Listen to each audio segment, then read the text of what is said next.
From LinkedIn News, I'm Leah Smart, host of Everyday Better, an award-winning podcast dedicated to personal development. Join me every week for captivating stories and research to find more fulfillment in your work and personal life. Listen to Everyday Better on the LinkedIn Podcast Network, Apple Podcasts, or wherever you get your podcasts. From LinkedIn News, I'm Jessie Hempel, host of the Hello Monday podcast. Start your week with the Hello Monday podcast. We'll navigate career pivots. We'll learn where happiness fits in. Listen to Hello Monday with me, Jessie Hempel, on the LinkedIn Podcast Network or wherever you get your podcasts. Hello, my friend, and welcome to another episode of Negotiate Anything. Thanks for spending time with us today. It's listeners like you in 181 different countries that have made Negotiate Anything the most popular negotiation and conflict resolution podcast in the world. I'm your host, Kwame Christian. I'm a business lawyer, mediator, professor, and the director of the American Negotiation Institute. Before we get started, I have two quick questions for you.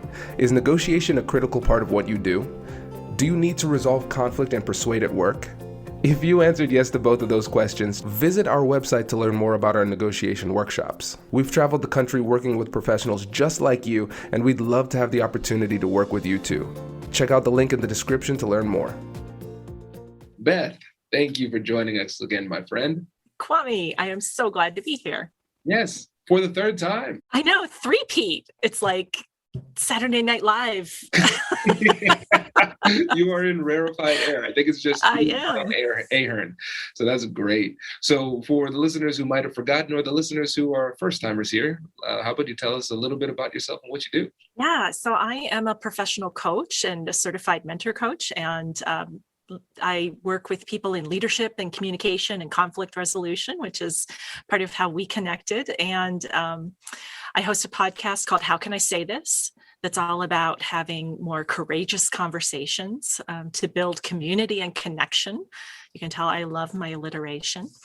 And I am, I'm passionate about a lot of things, but primarily, supporting people in having, solid relationships through creative conflict, constructive conflict, and positive, healthy communication.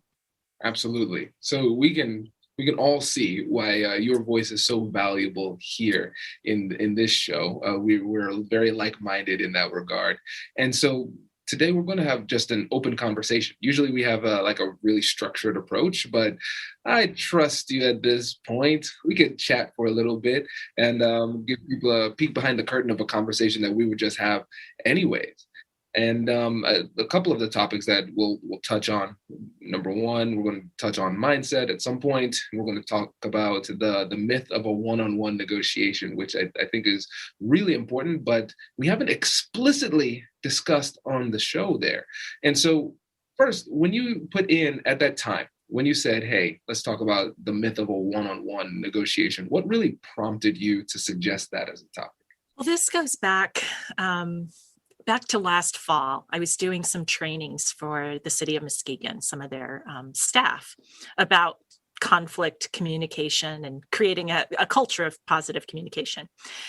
And I started thinking about what I called the anatomy of an interaction as a way for them to kind of, expand their thinking about how they're showing up to any interaction they have and how the other person is showing up.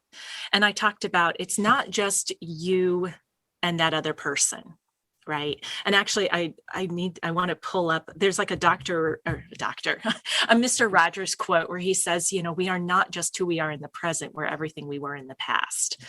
Or who we are in the present is who we were in the past. And so this idea that we're bringing so much of us to everything we do. So I talked about, what I bring to the interaction, what the other person brings, what the space we're in brings, and what the timing of it brings. So all the context. And over the past year since I did that particular training, I've been shifting to thinking about it in coaching as well. So like I said, I'm a professional coach and I'm a member of the International Coaching Federation, and they just released some new core competencies. So those are like the best practices and guidelines that we as coaches try to embody. And there's a new emphasis on systems. So in other words, like, being able to look at not just the client in front of you, but the system of which they are part. And then by extension, the system of which we are part. And, I've been doing having a lot of ethics conversations with coaches. And we've been talking about the role of systems and how do we discover and navigate very complex systems in our coaching. And actually, I was thinking about doing a presentation about it, and the phrase "there's no such thing as one-on-one coaching" popped into my head, because I thought, we talk about one-on-one coaching as if it's just me, it's just you, and it's like, no, there is a constellation in the room. And I think that applies to negotiation, to conflict, to everything else. It's not just me and you in this sliver of moment in time. It's everything that happened before. It's what we're thinking about is going to happen in the future. It is our identity. It's our biases. It's, the filters, the lenses through which we look at the world.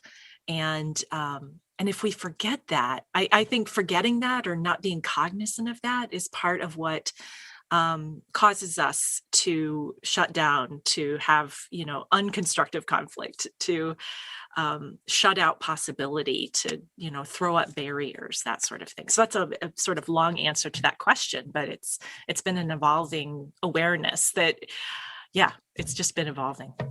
Absolutely. And when you describe it, it makes a lot of sense. And I think that's the I guess we could call it the anatomy of something that is really brilliant. Something that seems obvious in hindsight is a brilliant insight.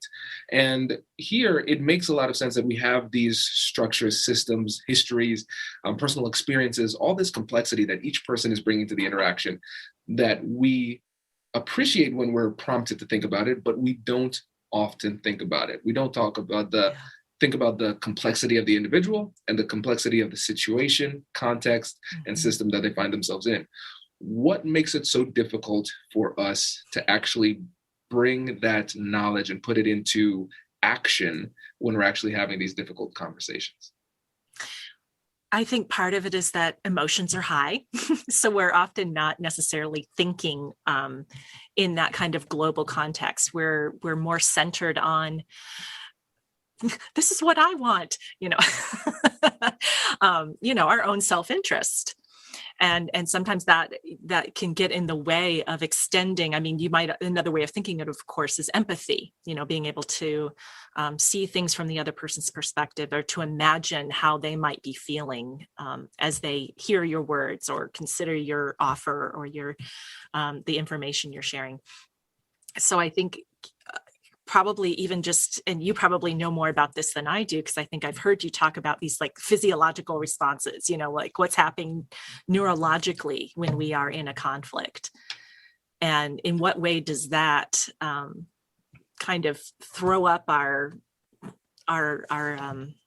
the barriers, our unconscious biases aren't able to be seen, and they call them blind spots. And I've heard now that blind spots might be, there are other ways of maybe putting that, like, just like the blank spaces in our vision, in our mental vision.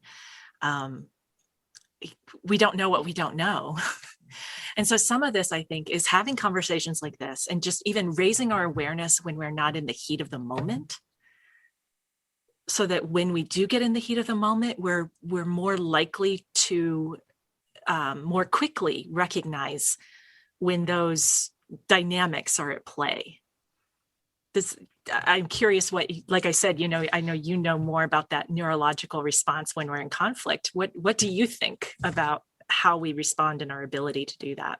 Yeah, you're spot on, because when you think about the psychological responses that occur when somebody sees a threat, it's very primal. and you focus on the threat. And so, for instance, if let's say it's a situation where you're being robbed and there's a gun pointed at your face, people can describe the gun really, really well, but they struggle to describe the face because they're focusing on the threat. And so it gives us tunnel vision when we are in a heightened emotional state and we're focused on you and the problem that you created. Exactly. And I didn't do it. Exactly. And I think you make a really good point. The more we practice this type of empathy and consideration of the context, the easier it is for us to actually do it in the moment, because it's going to feel a little bit more automatic. But we need to practice it. It needs to become a mental habit. If we don't do that, then it's not going to happen. And when you think about the way that people respond under pressure, people respond to their default actions. You become more of who you are under pressure. And a lot of times our baseline response isn't going to be appropriate. We're not going to think through it thoroughly. So I agree, we have to practice, because our natural inclination isn't going to lead us to do the right things. Yeah. And all of a sudden, and I don't know if this is valid or not, but I'm thinking about, practicing not under pressure, right? So in every day, just being aware and just practicing noticing. And it doesn't have to be your own interactions. It could be you observing other people interacting and thinking about, okay, what are the different pieces of the system that are at play here? They might be different ages, different races, different, from different parts of the country, different religions, conservative or liberal, to think about what are all of the complexities that each person is bringing. And how do you see those playing out? And it just crossed my mind. I thought you could even, it's amazing to me. I've been watching a lot of BritBox, and, Netflix and specials and whatnot. And I have to say, I find foreign shows, as in non-US shows, to often demonstrate a lot more complexity in their relationships and in their conflict and in their conversations and communications, because often the stories are playing out over a much longer period of time. And so to watch those things through something of this lens of just noticing dynamics and what you can learn, like one of my favorites, and I'll just share this really quickly. It was a show, of course, it was like a crime procedural, and someone is sitting in a jail cell and two detectives walk in. They don't say a word. They just open the cell door, walk in. And the guy who is in the cell just starts talking. And he keeps talking and talking. And then the cops turn around and leave. And they hadn't said a word. And and so in a way, it's like you have to think, if you think about that from a systems perspective, there's like a power dynamic at play. There's there's something of a threat. They were leveraging his nervousness, perhaps, and leveraging their power in the relationship. And they were really embodying one of my favorite Bob Woodward quotes, which I guess he got from the CIA, which is silence sucks out the truth. So I'm diverting a little bit here, but just, as an example of, I think sometimes just the observation of other people and being very conscious and intentional about noticing what you see and thinking about what you see is another form of raising your awareness and in a way practicing so that when you're in that situation, you have some more awareness. Hi, I'm Katherine Kanapke, and I'm the Chief Operating Officer here at the American Negotiation Institute. Did you know our company offers completely customizable negotiation workshops? The negotiation and conflict resolution skills that your team will learn from these workshops are beneficial across all professions, but they're especially useful in procurement, purchasing, sales, sourcing, and contract management. Our calendar is filling up quickly, and we even have some workshops scheduled for next year. If you think you might want one, I'd suggest reaching out soon so you don't miss out. Check out the link in the description to learn more. Also, be sure to check out our YouTube, LinkedIn, and Instagram accounts to see our daily negotiation content. Thanks for listening. Brace the rudders! Raise the sails! Raise the sails! Captain, an unidentified ship is approaching. Over. Roger. Wait, is that an enterprise sales solution? Reach sales professionals, not professional sailors. With LinkedIn ads, you can target the right people by industry, job title, and more. We'll even give you a $100 credit on your next campaign. Get started today at linkedin.com/marketer. Terms and conditions apply. I'm glad I'm not the only person who brings this kind of academic lens to relaxation time while watching Netflix, because it's great. It's really, you're spot on. Because the thing I like to do is break down conflicts. I like to see like the body language, the facial expressions, the difference in tone, those type of signals that are very subtle, that demonstrate a shift in the tenor of the conversation. Everything was okay until, just like any good story, that's what every story is. Everything was okay until. And so if you think about that story arc and bring it into each individual conversation, everything was okay until what? What was the thing? And what I've recognized is the faster you can identify that change in tenor, the faster you can be proactive about bringing it back to a productive dialogue. The longer it takes for you to realize that things are going off track, the more difficult it will be for you to bring it back on track, because things have already blown up to a ridiculous proportion. Yeah, absolutely. And so along those lines, observing and noticing at every opportunity you can. And then, as we know, the only reaction and the only side of the conversation you can control is your own.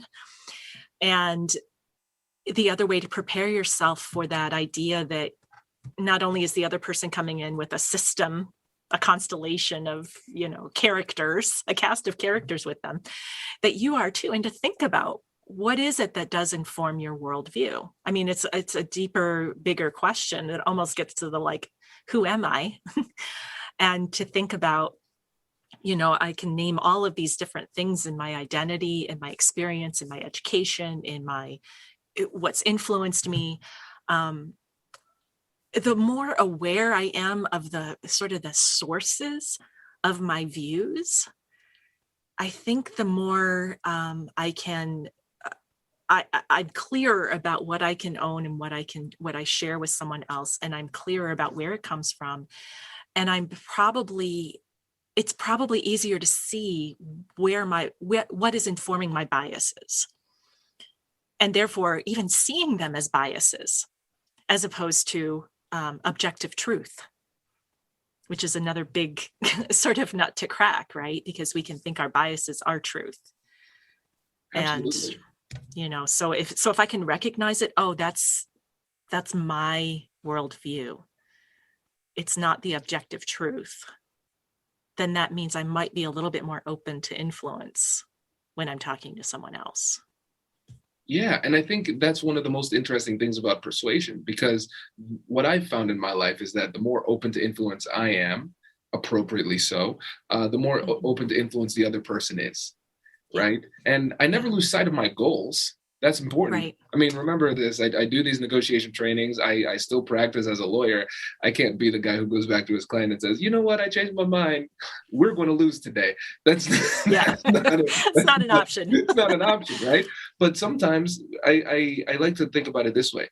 Here's the way I see it. I'd like to know the way that you see it, right? I'm not just going to attach myself to it. How do you see it? Oh, that's interesting. That helps me. And if I'm able to adjust and say, no, you brought forward some information that I was not aware of, then I'm going to adjust my position slightly as a result of that. People say, oh, he adjusted. And because I made a good point, Kwame actually just made a good point as well. People are more willing to reciprocate. And the point that you made about bias is so important. And because one of my gripes with the bias trainings and the current literature that's out there on bias is that it's too limited. We always think about race and gender as the main things that we're going to focus on when it comes to bias, but we have to recognize that bias is our default state. We always have bias. We have biases about everything, not just those two very important topics. It's about everything. And if we recognize that we're going to bring a very diverse set of biases to every interaction, then we can be more aware of the fact that biases are going to impact how we think about everything in this interaction too. Yeah, absolutely. Absolutely. Well said. It definitely goes. And not that those other items that you mentioned, whether it's racism or sexism, they're not surface issues, but it does go way below, way beyond, and in a very expansive way when you really start digging around in it. Absolutely. And one of the things we wanted to talk about was mindset. and Yeah. the appropriate mindset that we need to bring to the table. So what are your thoughts there?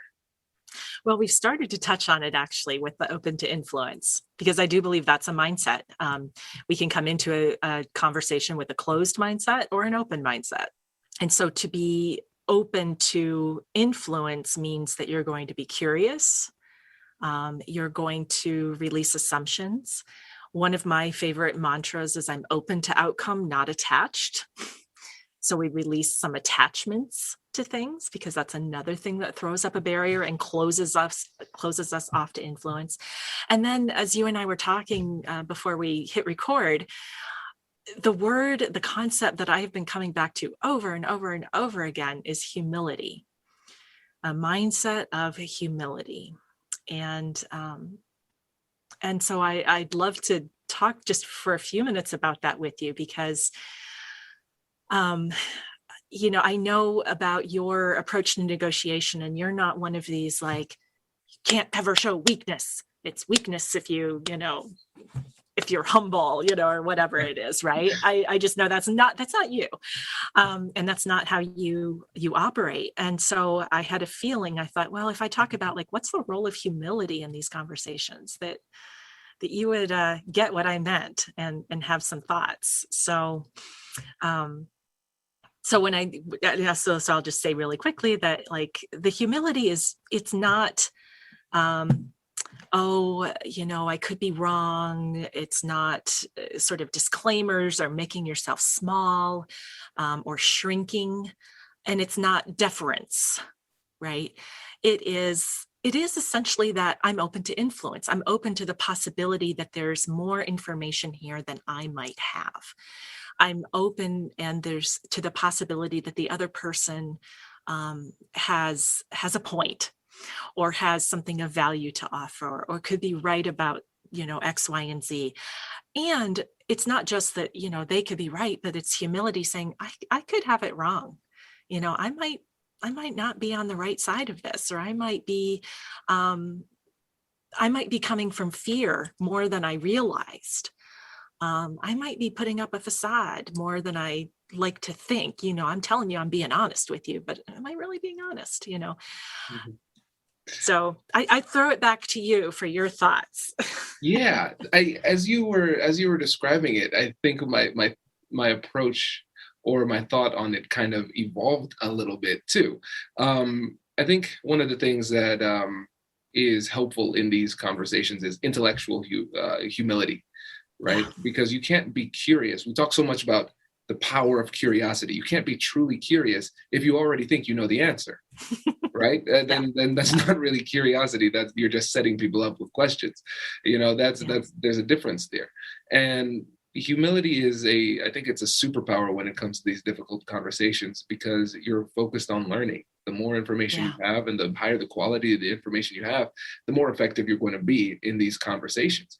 And what's interesting is that I think humility, I think you described it very well, the openness to adjustments when appropriate. I think that's good. And the willingness and desire to learn, I think that's another thing. And I think we can extend that into the way that you carry yourself. You can be both confident and humble at the same time. I think that's completely possible too. Yes. But I think for different people, humility might come from different places, and that's the evolution, the slight evolution that happened as you were speaking. Because I thought about it, where does my humility come from? And I think that for me, and this is going to sound very strange, it comes from a place of strategy and competition. So when I interesting. Yeah, I didn't see that Say one more. with you. So I did my Strengths Finder recently. I've been telling the listeners that that I'm going to do it for like 3 years. Every time I have a Strengths Finder expert, I'm like, hey, I'm going to do it. Well, I finally did it. Yay. Strength number 1 was competition, and 7 out of the top 10 were in the field of strategy, which explains why I play chess in my free time. Games of strategy are fun. You'll never guess what the last one was. Number 34 was empathy. Fascinating. Yeah, because, and people who listen to the podcast would say you talk about empathy almost every single episode. And I realize that it's not something that I do naturally, but I do it well. I've developed it as a skill because it helps me to accomplish my goals, and it's the best strategy to utilize. Right. And so I recognize, hey, I want to get as much information as possible. So I'm going to do a lot of research in order to do that. But there's some information that only exists within the confine of your mind, right? Yeah. So I need you to give it to me. And so that's where the humility comes from. I don't know what you know. So I need you to share it. You need to be willing to give it to me. I can't force you to. So that's where the curiosity comes from. That's a major part of it. The other thing is, for me, I don't really care if I'm right. I'm competitive, so I want to win. If currently I'm operating on bad information, I need to know that immediately. Like, you need to correct me immediately. So if I'm wrong and somebody lets me know that I'm wrong, I approach it with gratitude. I'm like, thank goodness, because I was going to operate a strategy based on faulty information, which would lead to me not being able to compete effectively. And so I think and watch out then. You know, I love it. Didn't fully understand it until we had this conversation just now here in the audience.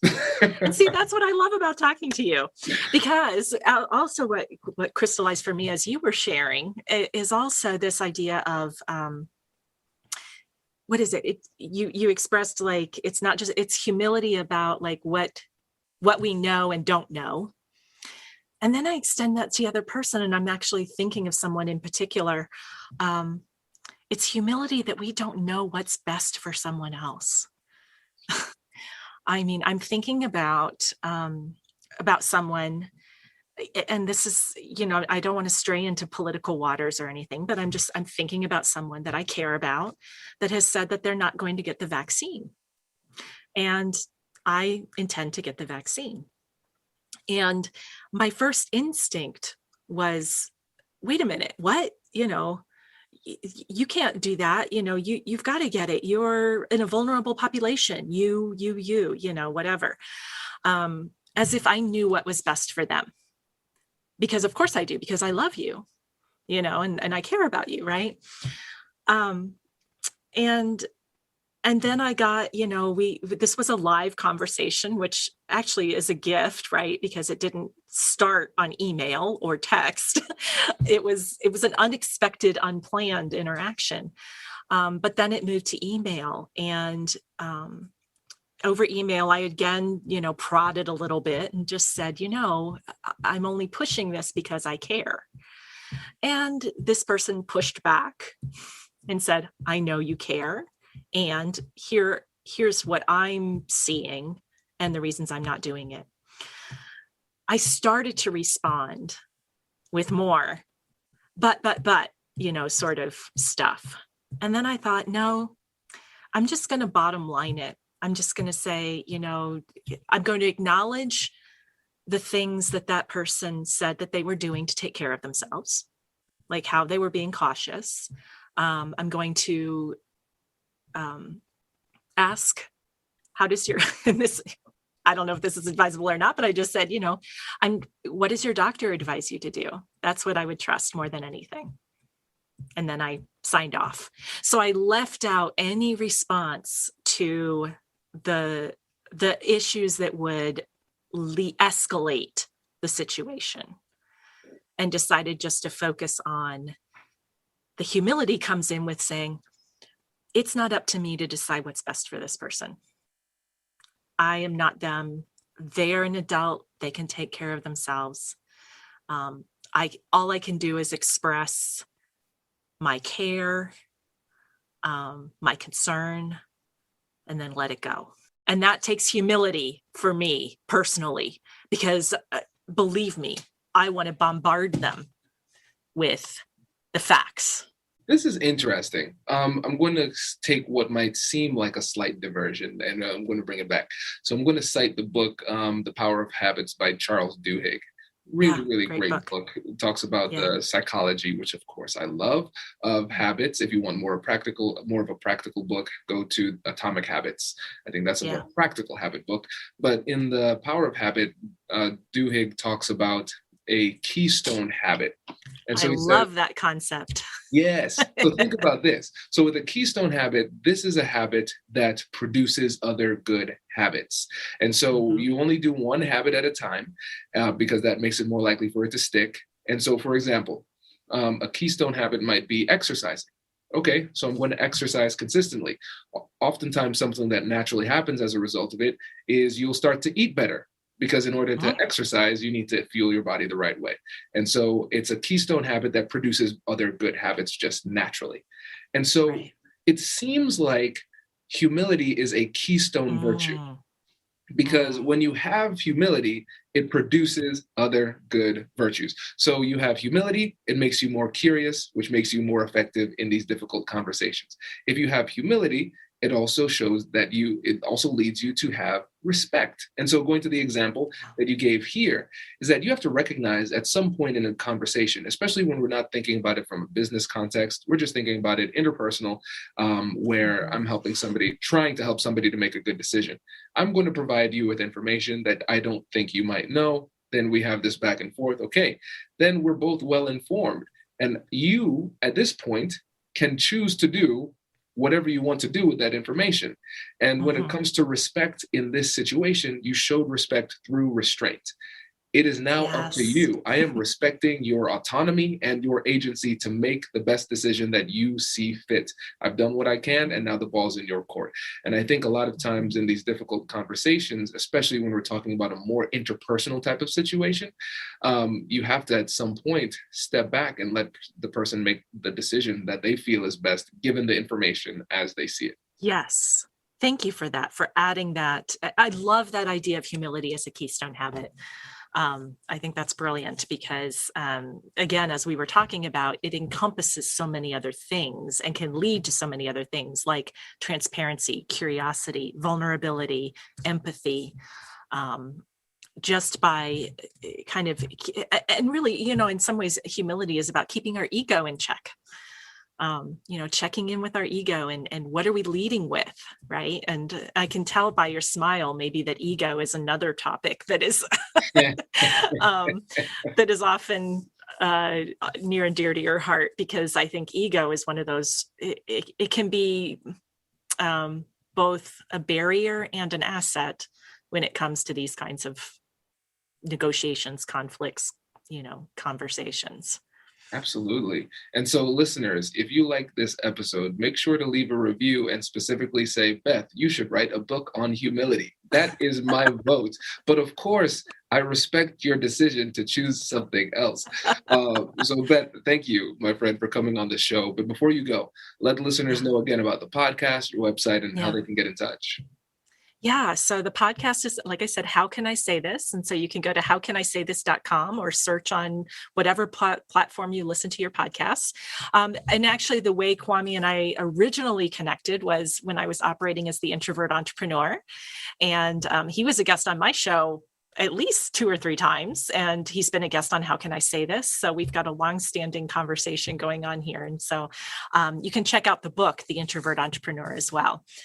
So probably the best way to reach out and experience what I've got to offer is through that podcast. Fantastic. Beth, thank you again, my friend. Really appreciate it. Congratulations! You've just joined an elite club. By listening to a full episode, you're now officially on the Negotiate Anything team. So welcome aboard. What most team members do is they subscribe to the podcast because that allows them to automatically get the latest episodes of the show. The best things in life lie on the other side of difficult conversations. Keep learning, keep practicing, and keep getting better. Your relationships will improve, your career will soar, and you'll have the confidence you need to get the most out of these crucial conversations. Again, thank you for joining the team. We're excited to have you, and I will see you in the next episode. I'll catch you later.